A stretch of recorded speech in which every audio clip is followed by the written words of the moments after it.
Hi there.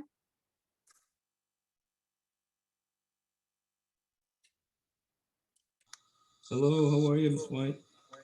Great. How are you doing? I'm doing well. Thank you for signing on a little early. My pleasure. It's always good to test out the connection. It's a pleasure to meet you in person. I feel like I know you because I see you on the website and on the news everywhere. My pleasure. My pleasure. Nice to meet you also. So how's life been since November is over?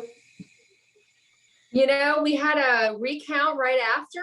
A little bit actually, of a recount. Yeah. Actually, it's been in the news today, a matter of fact. Not the recount so much, but the circumstances that led to the recount. But then we had a little bit of a breather over the holidays. But believe it or not, we've had 8 elections since then. So we're doing one municipal election after the other. Of course. No rest for the weary. Actually, that's part of what I wanted folks to know about tonight, is that it really never stops. There seems to be an election, especially with so many municipalities and other entities. Right. So is this, can you tell me a little bit about the group that you're going to have on so that I can Yes. Basically, UCCC, the Urban Core Community Coalition, was started in February of 2020. And we're really kind of the advocacy policy arm of the Brickell Homeowners Association. We're a 501c4.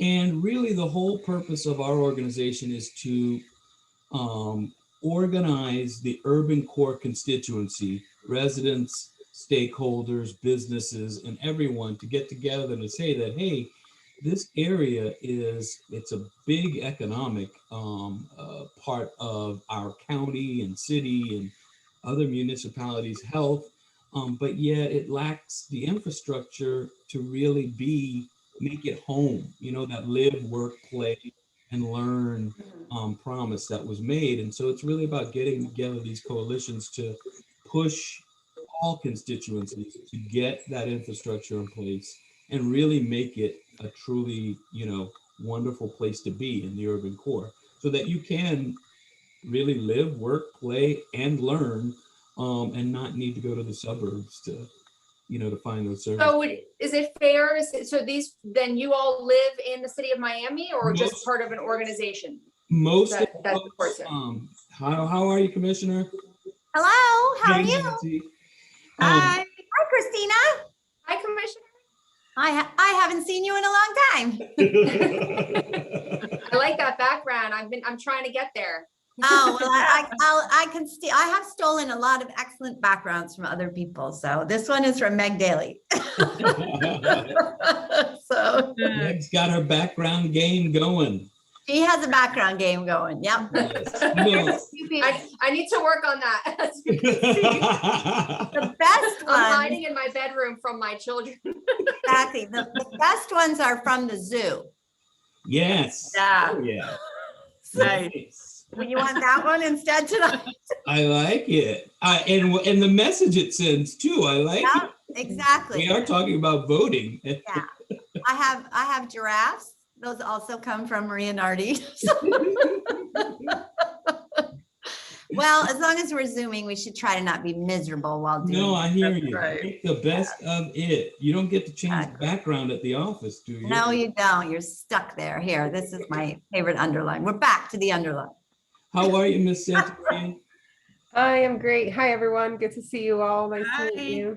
And we'll do intros in a minute. To answer your question, Ms. White, most of the people who will be on, yes, will be Miami, City of Miami, urban core residents, either business folks, most of them residents, and are looking. And so today I'm going to talk a lot about the Miami general election, but we might have a couple Key Biscayne folks in there.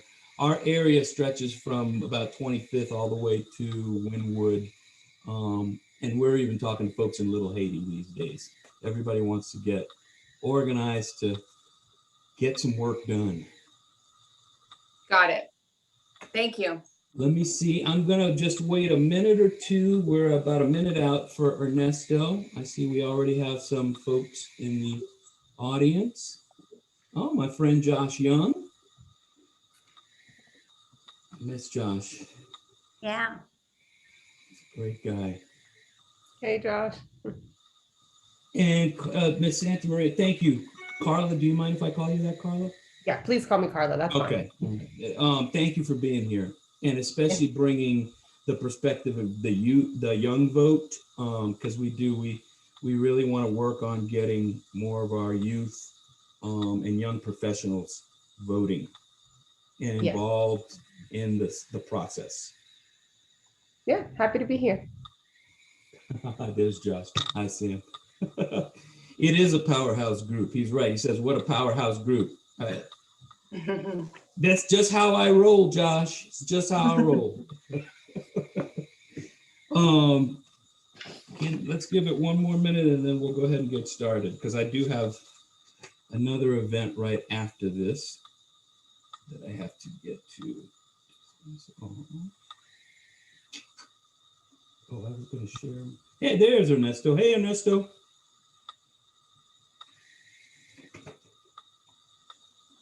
Can you hear us, Ernesto? How you doing? Good, good. How are you? Yes, fine. Excellent. You know your friends here, most of them, I think. Absolutely. Commissioner. For you. Let me see if Abby's on. Yeah, all right. Okay, well, it's 6 o'clock. I'll go ahead and get started and then, perfect, there's Abby. And then folks can catch up. Hello, everyone. Welcome. My name is Sam Joseph, CEO of the Urban Core Community Coalition. I want to welcome everyone to our very first Change Miami Campaign Community Advocacy Workshop. First thing I want to do is I want to thank Christy House, who has been a great partner with Brickell Homeowners Association and with the Urban Core Community Coalition, and really getting plugged into the community and making sure that the community knows that they're here and to serve your needs in terms of all issues related to children and the safety of children. And please, I've been saying this message over and over again during the pandemic. This is especially a time to be heightenedly aware, because our kids are at home and there aren't as many reporting functions, teachers, other folks who can report whether they're having issues with abuse. So please keep an eye out, spread the word to your neighbors. Christy House is available to help in those circumstances, and we thank them for being a partner with us. I want to thank our, as one guest said, the powerhouse panel that we were able to put together today. Commissioner Eileen Higgins, who's a stalwart in making sure that the folks in the Urban Core have the information and the representation they need. Miss Christina White, here from Supervisor of Elections for Miami-Dade County. Thank you for taking time out personally to come out and educate us today. Miss Carla Santa Maria from our wonderful new partners out at Miami-Dade County, Miami-Dade College Wolfson campus. And all of these folks will get a chance to tell you a little bit more about themselves, but I want to introduce the guy who got us here, who got us UCCC and is a founder of Brickell Homeowner Association, and really our guiding force in making sure that the Urban Core gets the respect that it deserves. I'm going to turn it over to Ernesto Cuesta, our president. Very kind comments, but I do appreciate that, but that's a little bit inflated. I hope that you don't become like a regular media outlet that we are being experiencing lately here in our nation. So no, there is a group of people and individuals that we really care. And we had invested not only economically in this community, but socially also and humanly. So Miami is our background, our backyard, and it will continue like that. So it's more than one individual. This is a group of people that have been committed since in the 1980s and 90s, and that's where we are right now. Unfortunately, I am the only living founder. Everybody died, passed away. I was very young when I got involved. I had hair, so you can imagine, but that is why we are recruiting and we are promoting the involvement of young people, not only in our organizations, as anchors of social anchors in this community, but also as our future leaders. So I thank you all for being part of this new mode. We're going to move forward and we're going to be very successful. Thank you so much. Here we go. Thank you, Ernesto. Ernesto is right. No one, even our superhero president, can do it alone. It does take a lot of people and a lot of time and patience in order to get success. And I praise Ernesto because he's always looking at the succession planning and what's next. And we want to build our future leaders and assure that we leave, we can't leave them a better city than we got, but at least let's leave them something they can work with to make better in the future. And this is the start of something. We're planning to hold these workshops monthly, the third Thursday of every month from September through June. And it really is a grassroots effort to train the community about how to get the government and the service that they deserve and they need. And we want to educate them on every level on how to get that done. Now, by the way, check out our website, uc3miami.org, to learn about those monthly workshops and themes. Some of you will be back because we will revisit these themes.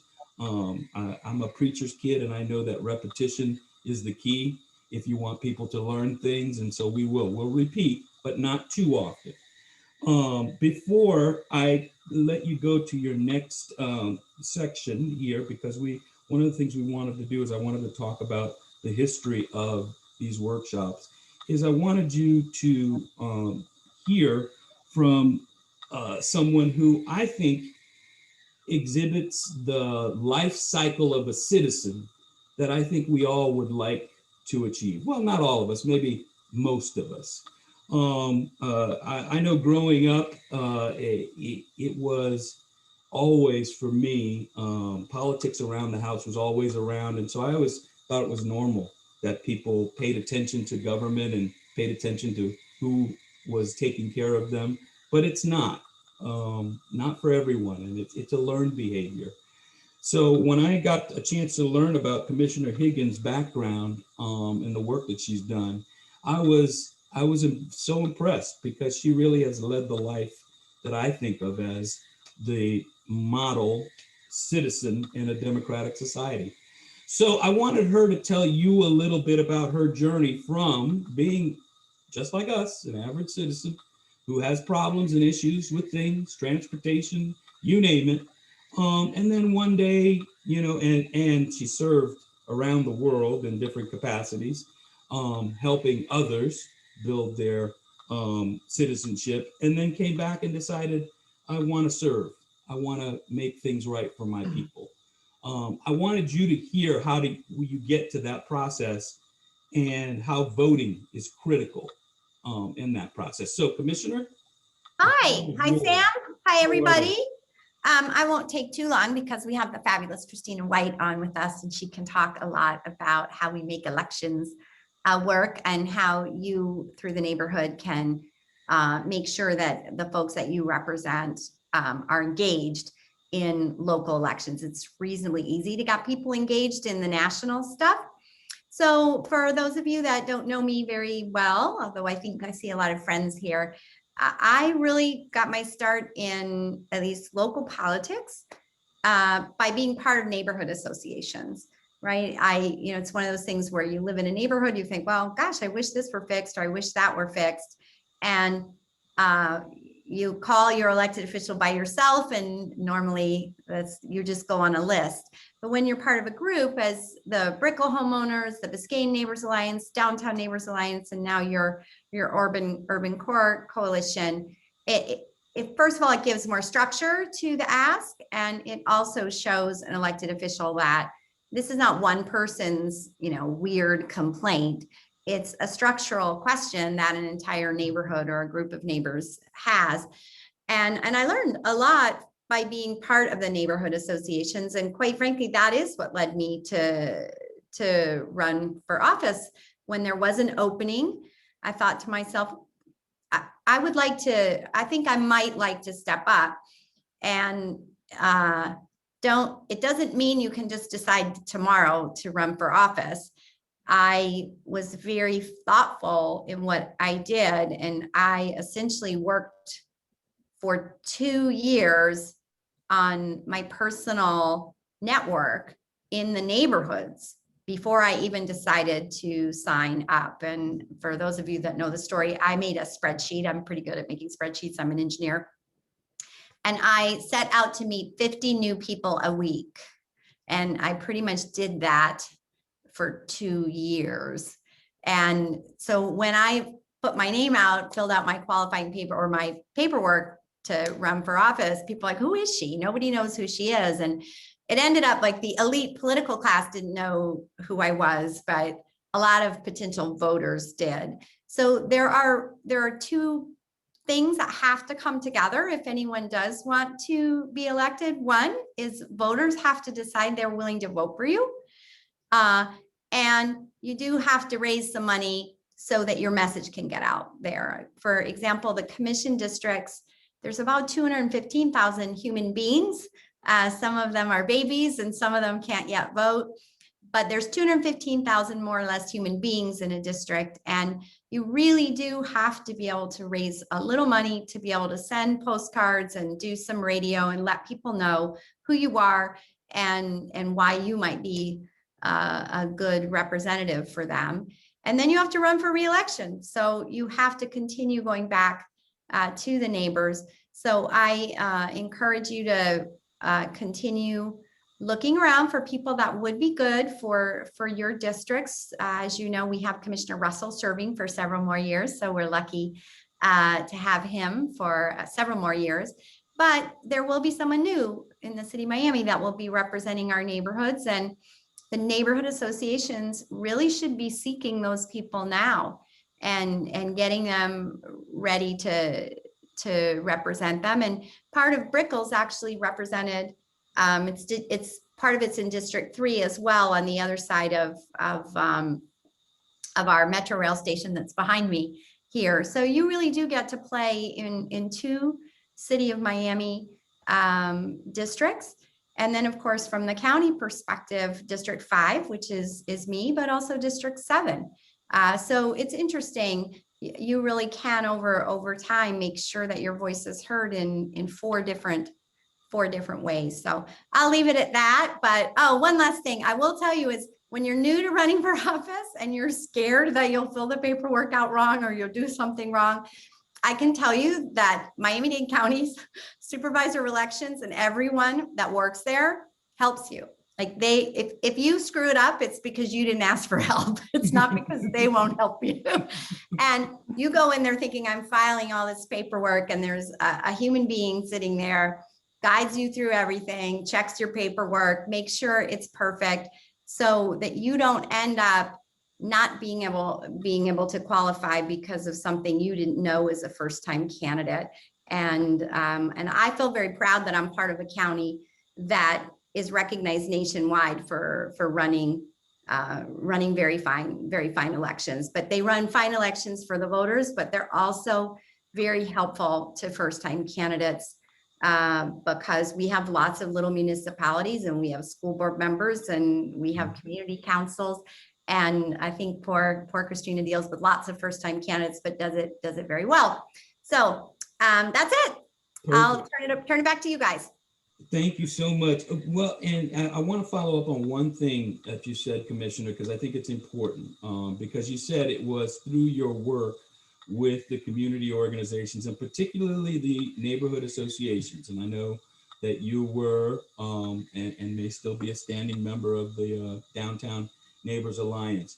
Would you talk a little bit about how that worked and getting involved in that work really pushed you to take it to the next level of saying, if I'm going to get results, I got to be in the game? Yeah, I think it's just important to realize that collectively we are stronger than if we confront issues alone.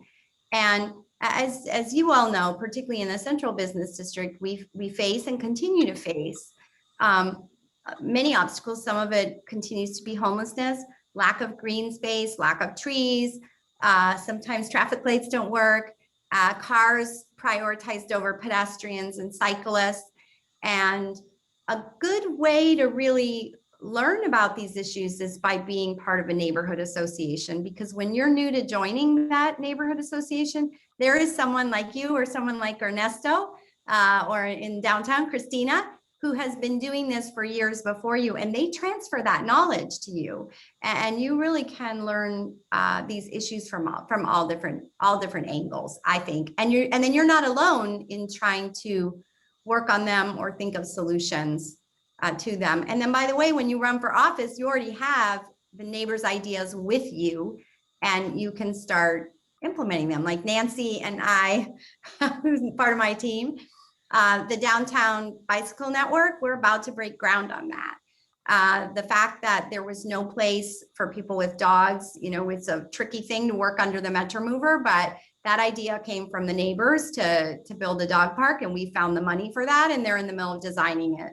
And so they weren't my ideas, they were the neighbors' ideas. And I was lucky enough to have been part of listening and as part of the organization, and now get to bring some of your ideas to life as a elected person.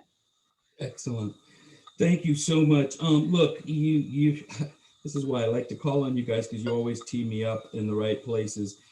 Here's a question for folks. If you want to put the answer in the chat or the Q&A, who is the highest ranking member in a democratic government? Who is the highest ranking member in a democratic government? And we'll answer that a little bit later, but you teed me off perfect. Look, this initiative of the Change Miami campaign started officially for BHA in 2014. It's been on BHA's legislative agenda every year since 2014. And the goal is new people, new faces in our government at every level, not just the public servants who are beholding to us, like the commissioner, to the voters, but also staff, and at every level. So new faces and new people, greater participation by the people. We cannot have elections where 26%, 30% of the people make the decision. That's a banana republic. Those are the countries that we laugh at. So we've got to get better than that. Assure that our public servants meet the needs of and address the issues of the people. And the only way that can happen is if they hear directly from us as the people. And that's through voting and others. So I want to introduce you to our other powerhouse panelists. And I've asked them to do a special introduction today because, ordinary introductions bore me. So I asked them to do a 2-minute introduction today, in that introduction, they'll give you the basic housekeeping stuff, who they are and where they're from and why they're participating today. But I've also asked them to tell us how old they were when they first registered to vote, their preferred voting method and why, and the best and worst voting memory. So we're going to do ladies first. And so why don't we start out with Miss Christina White, our Miami-Dade County Supervisor of Elections. Good evening, everybody. Thank you so much for having me. Again, Christina White, I say that I am your Supervisor of Elections in Miami-Dade County because I do believe that I am here to serve you. That is the mantra of my department. My staff knows that we are to be as accessible to folks, and this is one of my favorite things to do is talk to groups like this, because an educated voter is a confident voter, and that's somebody that is going to participate. As Samuel said, it's a shame we have such a variation in voter turnout. There are municipalities where we'll have turnout in the teens. And then of course you get to a presidential election and we're talking, 72, 75% voter turnout. we're ready for that in all elections. We just want to, make sure that our voters are participating. The local government is really what's the most impactful to you on your, in your day to day, which I'm sure you all on this call know that. I have been with the department. It's very funny for me to say 15 years now. I've been supervisor of elections for going on 6. And I will say that I think I was 19 when I registered to vote. I don't think that pre-registration was available back then. But now one of our core missions is actually to go into the high schools and make sure that our 16, 17-year-olds are already registered and ready to go, so that on the day of their birthday, that they can just walk right in if there's an election coming up without even having to think about it. I do remember my voting in my first election, which was the 2000 election, and walking in and remembering that pride that I felt being part of the process. A couple years later, I ended up becoming a poll worker, and I felt that same passion, that same sort of fulfillment of being there and part of the process, not really knowing that, 4 years later, I would actually end up working for the department. And now look at me. So it's fascinating the path that, your life sometimes takes you down, and you don't realize that my degree is actually in environmental science. So it's been interesting. I think my favorite voting moment is when I go to visit locations and there is a first-time voter that is there. My staff have these fans and they start clapping and they say first-time voter, and then all the voters that are in the polling place also start to contribute to that enthusiasm. It's so exciting, and I love it every single time. My preferred voting method is to vote at an early voting site. And that's because I take great joy in visiting our early voting sites while it's going on. And I just wait until the moment that I feel inspired. So I'll visit sites, I'll check up on our workers, I'll make adjustments if we need it. I like to watch the voters and get their reactions. And they're taking pictures of themselves. So that's such an important part of my job that I do. And the last election I voted at the Caleb Center, and I just said, you know what, I feel inspired, I'm going to do it today.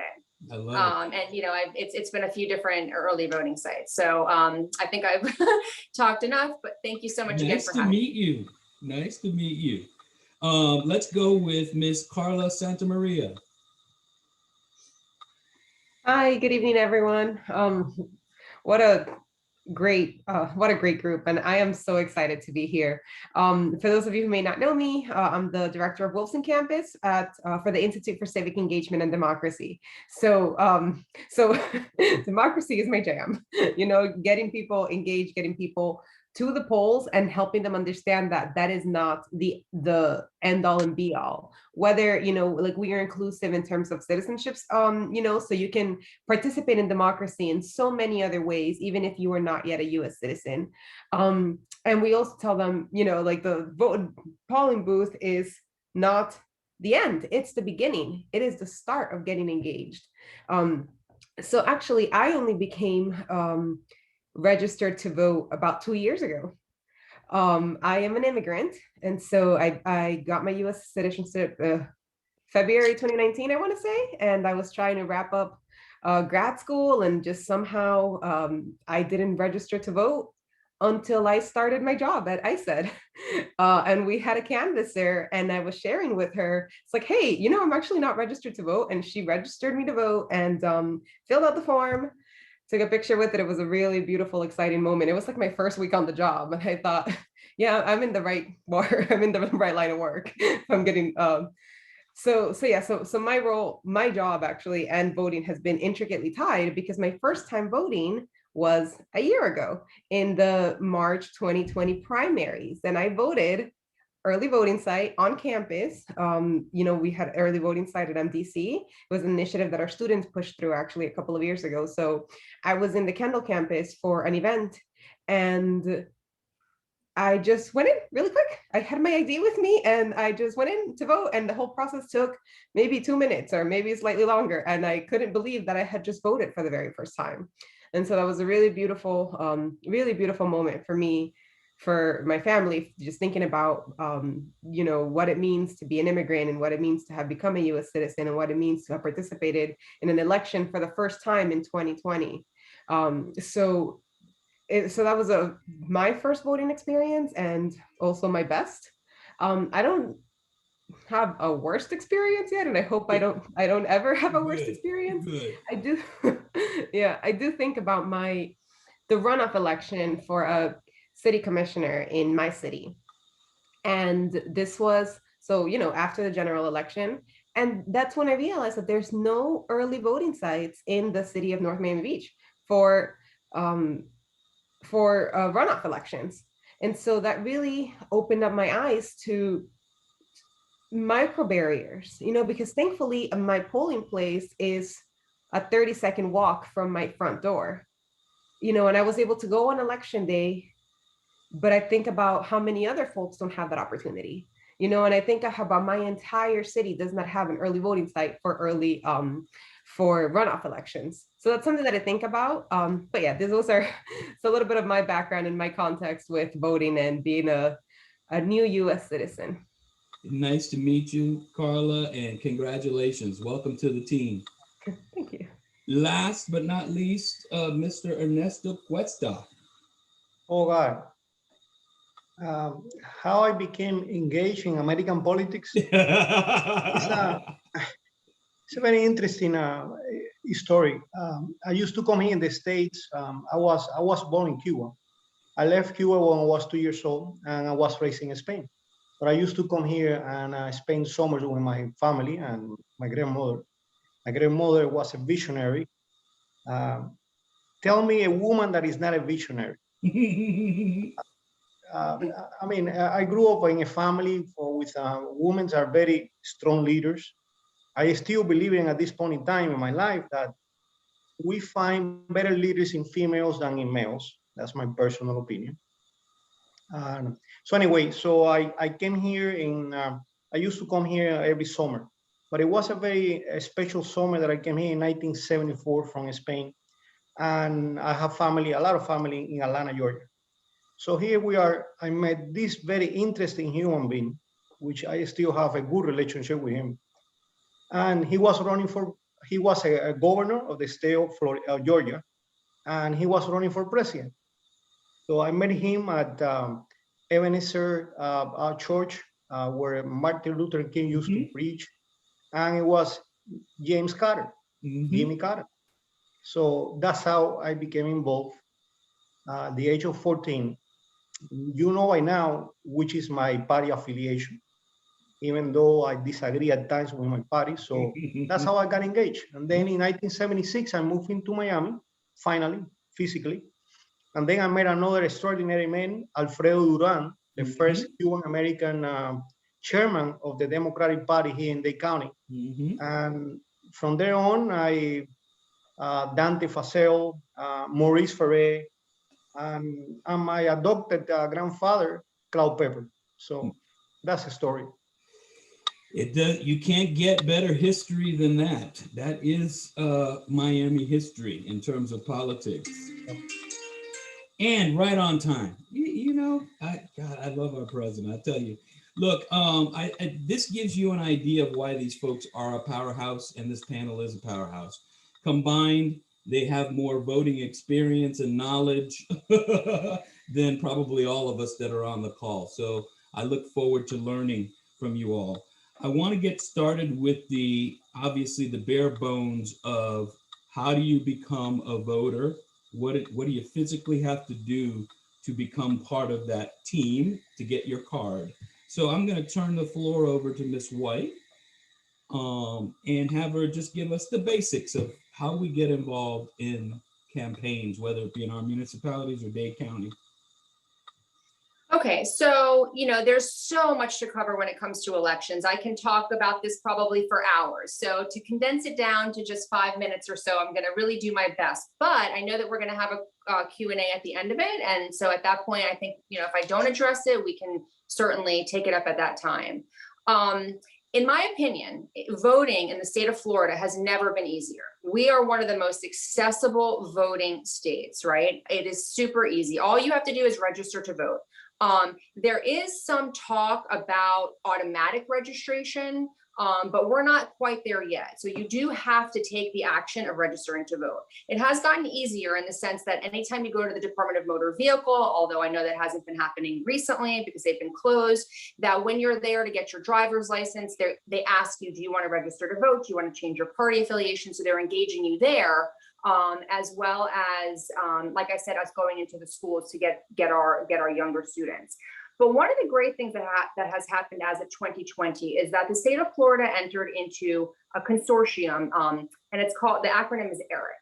And basically, there's two components to ERIC. One of them is that there is going to, starting in 2020 and now every general election year, there will be notifications being mailed directly to potential eligible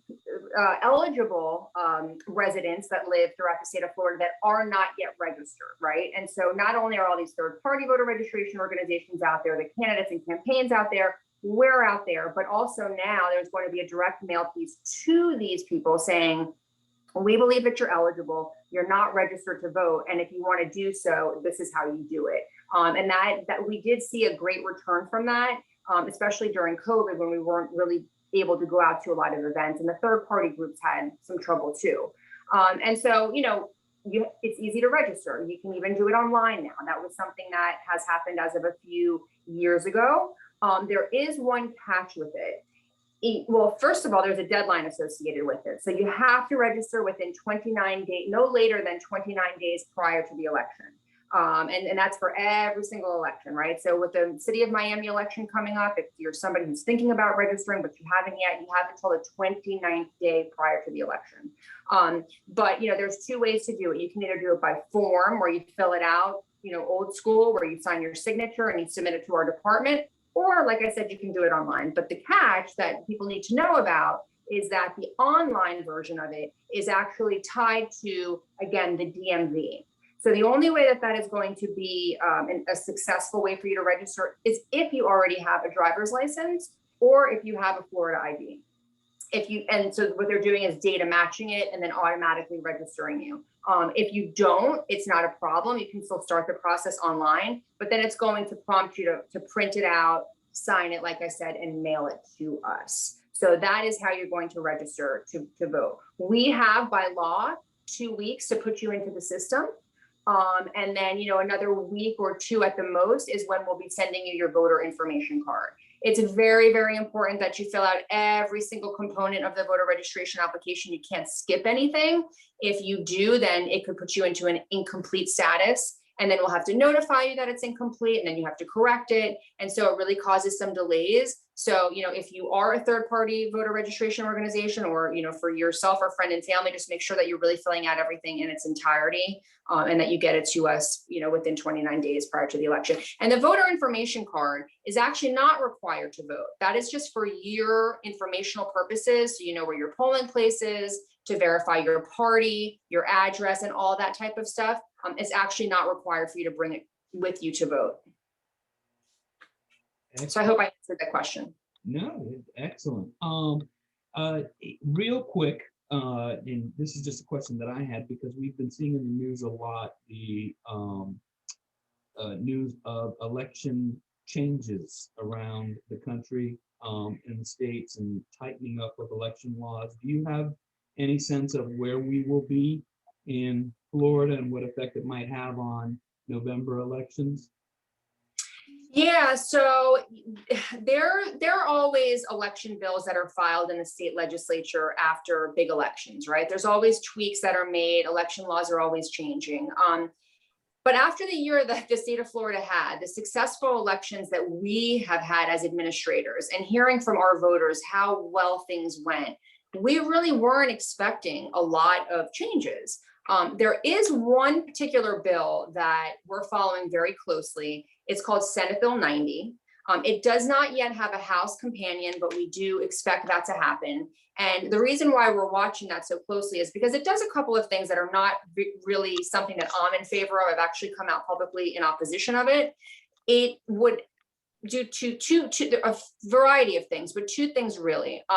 One of them is that even if you have a vote by mail request on file right now, it's going to basically wipe you out from the system as of July 1st of 2021. So this coming July 1st, even though you have a request on file, you will be wiped from the system, unfortunately, and you will have to re-register if you want to get back on that list. So why? Why put that additional burden onto the voters who have already indicated to us just last year that they want to receive a ballot? And so we're trying to push back on that. The second piece of that is that now you would have to renew your vote by mail request every general election as opposed to every 2 general elections. And again, I feel one of my most important jobs is to make it easy for voters, to make it as easy and as accessible and as convenient as possible. To me, these are barriers. We're hoping it doesn't pass.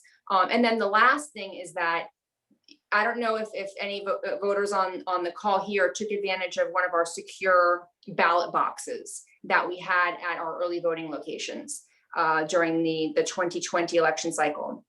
They were fantastic. This bill would actually prohibit the use of ballot boxes. And so I'm part of an association statewide.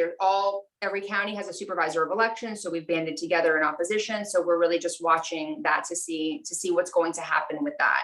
I say it here now, it's a big what if, because if you are a City of Miami voter or, Miami Beach, Homestead, Hialeah, Virginia Gardens, any of these cities that have elections that are coming up immediately after that effective date, if you receive a notification from my department saying that your vote by mail request is no longer on file and you need to re-register, please take that seriously. Please do it very quickly because the lead time there is going to be very short, running up to that municipal election.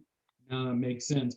And look, I bring it up because, again, as voters, it's up to us to make calls to our public officials to let them know what we feel about those potential bills that are out there. I want to real quickly turn it over to Ms. Carla Santa Maria to talk to us about engaging that youth vote and the youth professional vote. I mentioned to you 30% of eligible voters showing up, and we know that the younger demographic is one of the ones that doesn't show up too often unless it's big elections. And so it's nice to know that the college is working on those efforts, and the floor is yours, Carla. Thank you. So first, I want to start off by saying that Miami-Dade College students vote at a higher rate than students at other colleges and universities. And they actually voted, so students at MDC are change makers. Students at MDC are engaged in democracy. Also, Miami-Dade College had a really fantastic early voting turnout, for the state of Florida. And and all of our efforts at MDC in engaging our students, and not just our students, on our faculty, our young community, our surrounding community, especially at the Wilson campus, it's so many people in and out all the time. MDC earned for the 3rd year in a row a voter-friendly campus designation from NASPA. So we're really proud of that. We also had, we launched a website, mdc.edu/vote. And from August to November, we had 27,000 plus views. And this is it provided information in English and Spanish, in a 3rd language, to really be accessible to our community. And it made it easy to vote. It made it easy to find your ballot, and made it easy to find your polling location, to find your sample ballot. It's these things that we are talking about, removing micro barriers to voting. So thank you to our Supervisor of Elections for working on, removing large scales and just, making voting easy in that way. And here at MDC, we help students and our entire community really take advantage of that. And also we help them remove the micro barriers to voting. So I changed my background a couple of minutes ago. This is just a snippet of what we have. It's one of our signature democratic engagement programming. We call it the Civic Action Scorecard. And there are 27, there's 75 plus items total, but in our democratic engagement section, there's 27 unique bite-sized action items that prepare prepare folks, users, students, faculty, staff to become active participants in democracy. So the first step is register to vote. You know, like register to vote. How do you do it? Help somebody register to vote. Know your elected official. I actually, by following some of these items, I found out that an old family friend was on the ballot. I texted her. I said, "What? You know, this was a nice catch-up moment." You know, so yeah, so it was a really interesting moment. So yeah, these are some of the efforts that we are taking at MDC to make sure that we have an active and engaged, democratically participant student group and faculty group and just community in general. In some of our efforts, including we had over 200 students, approximately 200 students were recruited to serve as poll workers. You know, normally it's my understanding that poll workers tend to be retirees. Well, due to COVID-19, many of them were at high risk and vulnerable. So there was an increased urgency for young people to get engaged. There was an increased urgency for young people to become poll workers, and our MDC students answered the call. They answered the call again and again and again. You know, like some of the other opportunities that we had was having a free Lyft ride to the polls. Over 300 rides were taken by students and their families. So again, removing micro barriers to voting. That's, you know, so we're really proud of the effort that our students have made, and we're really proud of our faculty. ISED created a workshop, you know, fostering voter engagement fostering voter engagement across all disciplines, and over 200 faculty across all 8 campuses attended this workshop. So, you know, our faculty are getting involved. Our faculty are bringing voter engagement directly to their classrooms. So our students answered the call, our faculty answered the call, our community answered the call. Excellent. Look, I've had some wonderful conversations with Dr. Gonzalez of the Wolfson campus. They were the primary host and sponsor of our education forum for the last 5 years. And one of the things that we really connected on is community engagement and because having that wonderful commuter campus right there in the middle, in the heart of the urban core, and really getting those students and faculty and everybody active and engaged, we can make a real difference in Miami-Dade and Miami-Dade County, the city of Miami and Miami-Dade County government. So we're talking about future efforts, workshops like this, where we will bring in the young people, teach them about how to get involved and even what roles they might play in terms of the government to really make a difference in their community. I wanted to open the discussion up with Commissioner Higgins and Ernesto. One of the things I get a lot from people, and I used to say this before I became a registered voter, and actually the first election I voted in was 1992, although I was eligible to be registered in 1988. But at the time, I thought that my vote, one vote doesn't matter. Are you kidding me? Who votes? What's that about? Government doesn't mean anything in my life day to day. So why should I vote? Why should I care? That changed in 92. I voted, and what was great for me is, and I think the reason that changed is because I really got to remember that I come from a family of immigrants. My family comes from Haiti. Having the privilege to go and voice your opinion about the government that you want was not a privilege that they had when they lived in Haiti. It's a reason why they moved here. And so to not take advantage of that as the next generation, it was a shame. But that really prompted me to, yes, get more involved, because you could live in a place where it's not a matter of choice. Your government is chosen for you. So I look forward to working with Miami-Dade College Wolfson campus. But what do you say, Commissioner and Ernesto? when you hear from the young people, my vote doesn't matter, it's one vote. Let the old people vote. Well, I know what I say. I remember I met this young couple. I have couple things. I remember meeting this young couple. This was maybe 2 or 3 years ago. And I don't know, I was out drumming up people to vote for somebody, not me. And I'm like, are you going to vote? And they're like, no, our vote doesn't count. And I'm like, well, who would you vote for if you were going to vote? And so they named a candidate. And I said, well, I'm going to vote for that candidate too. So we would have 3 votes for that candidate. And they go, yeah, but it's just 3, it's just 2 votes. Who cares? I said, because my parents are going to vote for the other ones, which means if you people don't vote, I'm down by 1. Like I have to find 3 people to cancel out my parents' votes. I love my parents, as you know, we just don't always vote for the same people. But I'm like, your vote matters. And I was talking to a group of high school students, and in particular, the city of Miami elections. You can become a city of Miami commissioner with 2,000 votes, not by 2,000 votes, but with 2,000 votes. And this is a city, you know, we live in a city of 500,000 people. And that shows you how poor turnout is. And when I'm sitting in some of our larger public high schools, you know, the senior class can be 800 students, and 500 of them are going to be over the age of 18 when the election occurs. And if every one of them registered to vote and voted in the city of Miami election, those 500 students from one school could actually choose the city of Miami commissioner. Yep. So the votes of young people in smaller communities literally can dictate the future.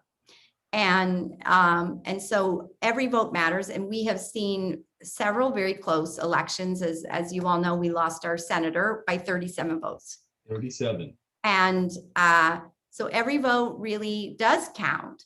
And I tell people, you know, all the time, and young people in particular, they feel very disengaged, but the things that matter to them, transit matters to young people. They don't want to drive. They want us building more transit, which means your elected officials have to know that they are getting voted into office in order to help achieve that. The environmental issues are very much, those skew much towards the younger, you know, set of values.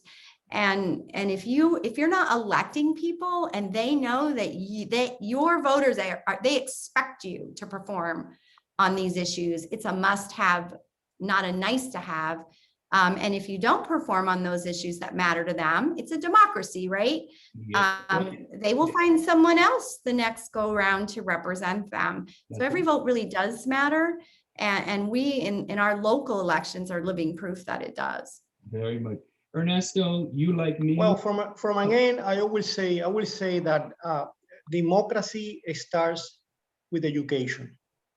I think that academia is failing, and I'm talking about since junior high, high school. I think that we need to start, you know, teaching our kids civics, more American history, more world history. We are failing in doing that.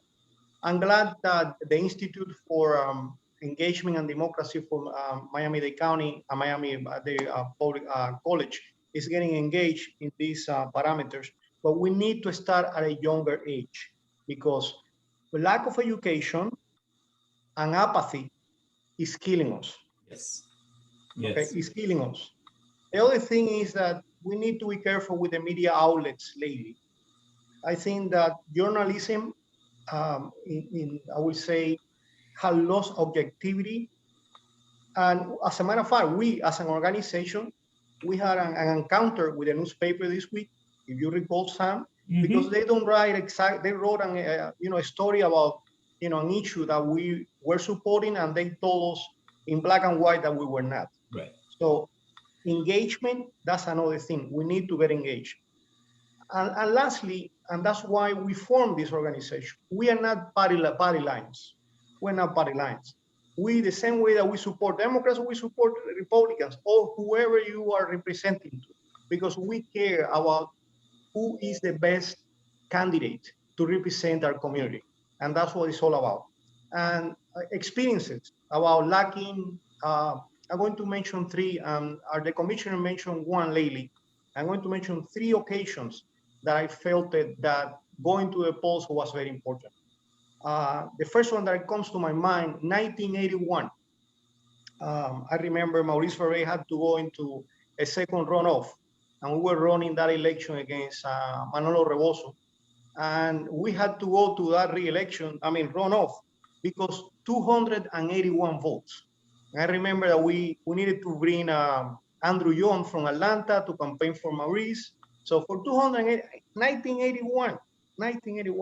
The second thing that comes to my mind, an example of going to the polls, there was a presidential election lost here in Dade County, 2,500 votes. Mhm. Are you telling me that we couldn't find 500 votes in Dade County to win an election? Something is wrong. Right. And the latest, our Senator Rodriguez, for 41 votes, something like that. 36. You know, a person that was very popular, especially, I know that there are all elements involved in this, but again, going back to who we support in our elections, we need to support the young people. I do accept that in 2018, I think that our state senator got depressed because his own party did not support him running for Congress, and that depresses him, and that's why he got disconnected with his base, which is our district. He he got depressed. That's about, he's a human being. But 41 votes. Someone that knowledgeable with a huge potential to become even a congressman in our district 27. I mean, think about it. I mean, or 26. I don't forget about the district number. We have to support our young people, and I think that that's one of the failures from the two major parties in our nation, Republicans and Democrats. I think that to have representatives in Washington, and don't take me wrong, I have nothing against people that are older, but hello, 70 years old, 80 years old, 90 years old, hello, are you telling me that in this community we don't have young people capable of representing us or in our nation? That is a mistake. That is a mistake. That is. Look, there is only one question. I've been getting a lot of praises on the chat. There was only one question, and actually Ms. White might be able to help us with this. What was the voter turnout rate for Brickell in the last local election, if you know? No, I don't have that. Right? I know it increased. No, and we caught you by surprise. I just thought maybe, you had it on the top of your head. It's definitely obtainable. I can certainly get back to you with that. That will be appreciated. By the way, the answer to the question that I asked early on, who is the highest official ranking member in a democracy? Anybody? Any panelists? Anybody know? Commissioner? Well, I was going to say the president. I knew you were going to. I knew you were going to. Miss White? That's what I was thinking too. It's actually the voter. The voter. Ah. Oh, that is a trick question. Exactly. They all work for us. The first time I heard that was from Ronald Reagan when he was going to leave office, and he said, "I'm looking forward to being Joe Q. Public voter again, the highest." And Barack Obama repeated it when he was leaving office. It is truly the highest ranking membership in a democracy. They work for us. It's not. And so we need to plug in to let our representatives know what it is we want to get the kind of government we deserve. So I want to move to the election calendar because we're running tight on the time. I mentioned that we have the Miami general election coming up November 2nd, actually, and registration closes on that on October 4th. Anybody who's out there interested in running, 2,000 votes, as the commissioner mentioned, You'd need only about 2,000 to 2,500 votes. You'd need to qualify between September 3rd and September 18th. November 16th will be set up for runoff election. You can look on both BHA and UCCC's website to learn about candidate forums that we'll be scheduling between now and those elections.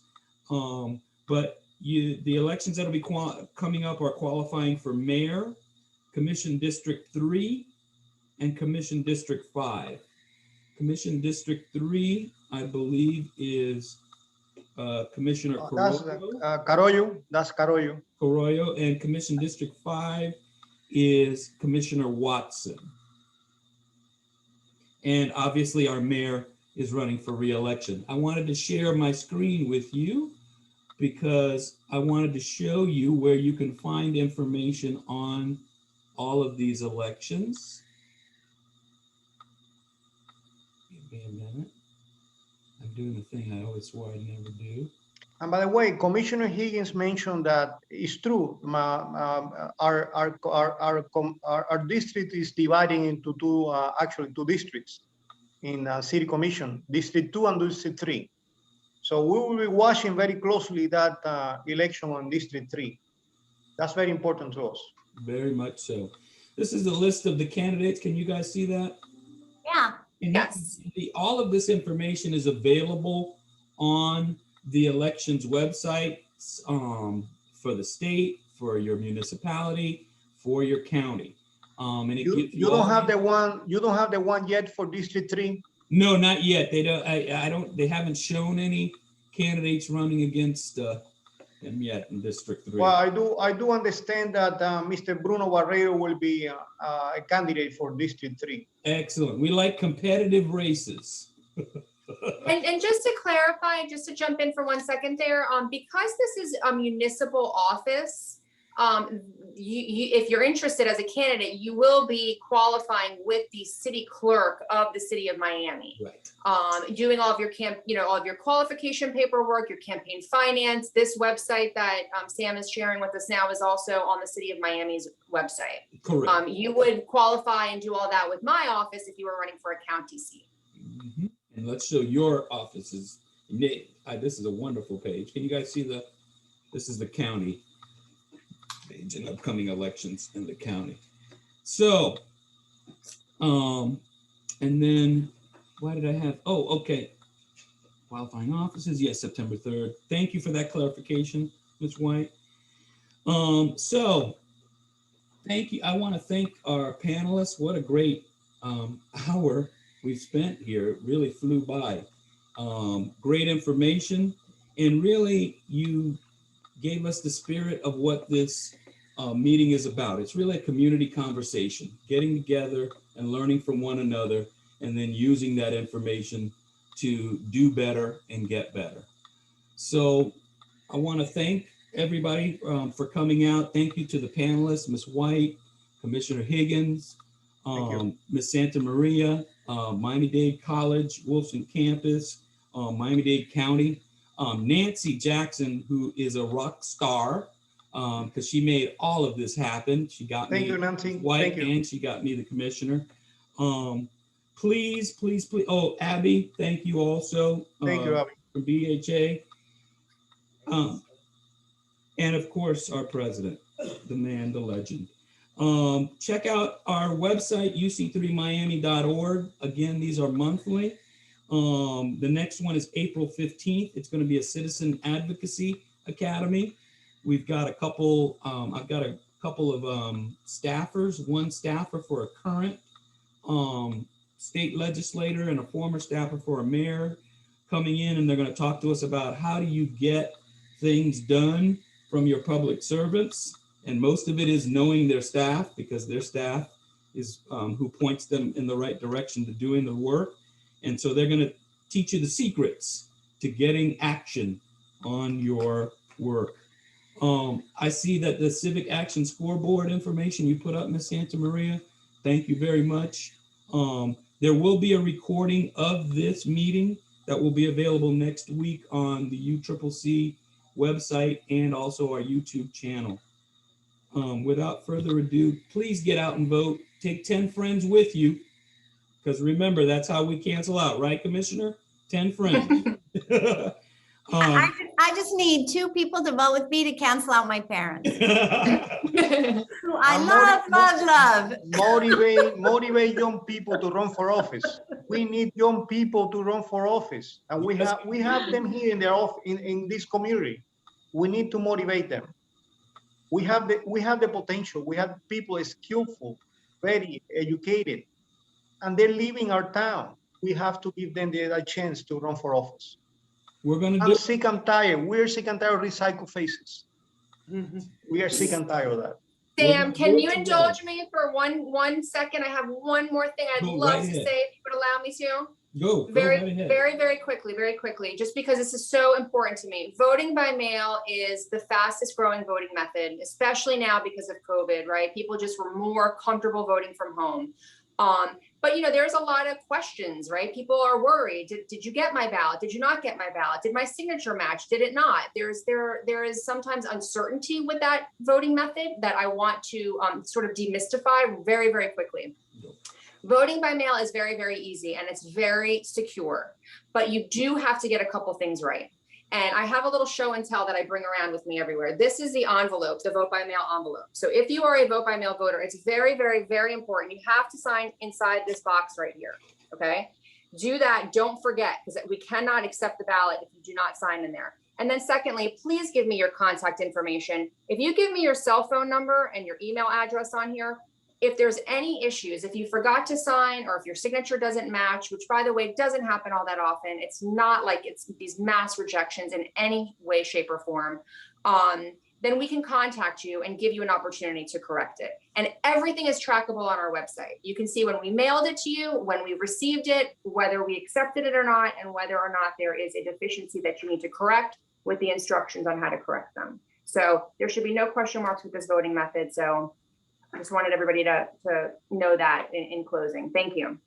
By the way, we should be very proud of the elections department of Dade County. Yes, I'm very proud of that. Yes, we should. 100%. Thank you, everybody. I've got to run. I've got another meeting. I appreciate you. Bye, all. everyone. Thanks. Bye, everybody. Bye, everybody. Bye.